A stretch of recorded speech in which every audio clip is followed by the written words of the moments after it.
Hey guys, it's me, Ms. Mills, and welcome to Mrs. Mills' Math Time. The whole point of this video is to help you out with classifying real numbers. It'll help you out with the real numbers graphic organizer that you'll have to complete online if you are an RLP or a A student. If you are a B student, we will be doing this together in class. But if you are not, then you have to complete this graphic organizer. This video is going to help you out with that. And I'm going to tell you exactly what a real number is, what a rational number is, an integer, whole number, natural number, or an irrational number, and when you come up to a number, where to classify that particular number. So let's go ahead and get started. So a real number is everything you see in that little box. It can be irrational numbers, it can be fractions, it can be repeating decimals, as well as integers, so like a -2, or whole numbers and natural numbers. So every natural number is a real number, but not every real number is a natural number. And that goes the same with everything you see in this circle right here. Every every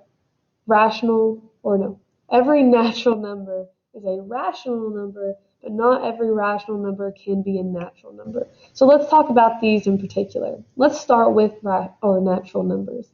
Natural numbers is this tiny little circle you see right here.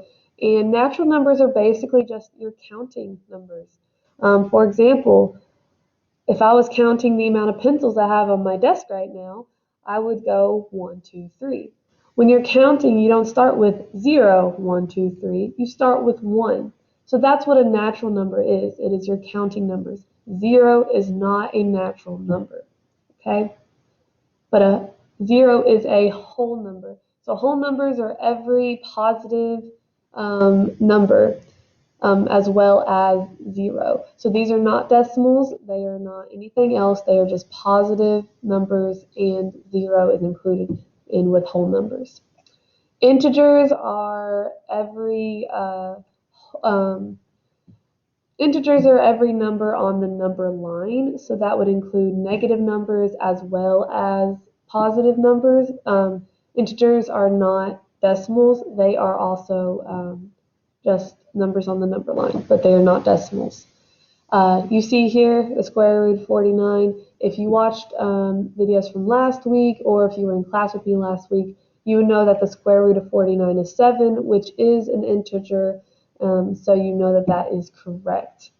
A rational number, that's a little bit more broader than all those other three. They also include fractions, they include decimal numbers, they include negative numbers, and they include repeating decimals. So like you see right here, this is 9 and 45 hundredths, but it's repeating. So that is a rational number. There's a rationale for that number. But I can see where a lot of students would confuse thinking that a repeating decimal would be an irrational number, but remember guys, it is actually a rational number. So when you're up here and you see a repeating decimal, make sure that you put it in the rational numbers circle, okay? So let's get into irrational numbers then. Of course, the most popular irrational number in the world is going to be pi. Pi is 3.14, and then it keeps going forever. Other irrational numbers include square roots of numbers that are not perfect squares. So we went over what a perfect square was. It's a number that when you square root it, the answer is a whole number. So for example, like over here, square root of 49 is 7, which is a whole number. That means 49 is a perfect square. But the square root of 10, the square root of 2, and the square root of 3, none of them are actually a perfect square, because when you square root them, they will become a decimal number that never ends. If you put the square root of 3 in your calculator right now, it'll look like something like this. It'll be a number with decimal places that never finish. Okay? So that's another example of an irrational number. Are decimal numbers that cannot be turned into fractions. So if there's a decimal number that goes on forever, there's no rhyme or reason, and it can't go into a fraction, that means it is an irrational number. Guys, if you have any questions about real numbers, do not hesitate to contact me.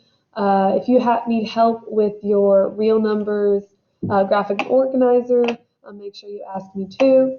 The first page of your real numbers graphic organizer is you have to take these numbers over here and classify them. Again, here's pi. Pi is most popular irrational number, so you would put that in the irrational numbers circle. After you do that, you're going to go to every single one of these. You're going to say, find the definition to these words like real number, and then you have to give me 4 examples of each one. So this is not too bad, but if you have any questions, remember to ask me, and then remember to turn this in when you are finished. Guys, I hope y'all have a wonderful day. Remember, it's a great day, and I hope to see y'all soon. Goodbye.